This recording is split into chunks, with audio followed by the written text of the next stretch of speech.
ఉత్తరాదిలో కుండపోత వానలు బీభత్సం సృష్టిస్తున్నాయి. హిమాచల్ ప్రదేశ్, ఉత్తరాఖండ్, జమ్మూ కాశ్మీర్లలో మెరుపు వరదలు ముంచెత్తున్నాయి.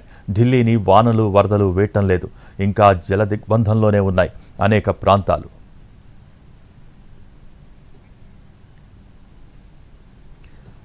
హిమాచల్ ప్రదేశ్ కులు, పథార్, మండి, సిమ్లా జిల్లాల్లో భారీ వర్షాలు కురుస్తున్నాయి. గల్లంతైన 45 మందిలో 5గురు చనిపోయినట్టు నిర్ధారించారు అధికారులు. కొన్ని చోట్ల ఇళ్లు కూలిపోవడంతో పాటు బ్రిడ్జీలు, రోడ్లు దెబ్బతిన్నాయి. శ్రీఖండ్ మహాదేశ్ సమీపంలో సర్పారా, గాన్వి, కుర్బన్ నల్లాలో మెరుపు వరదలు సంభవించాయి. పార్వతి నదిపై మలానా డ్యాం కొట్టుకుపోయింది. దీంతో దిగువ ఉన్న ప్రాంతాలను నీరు ముంచెత్తింది.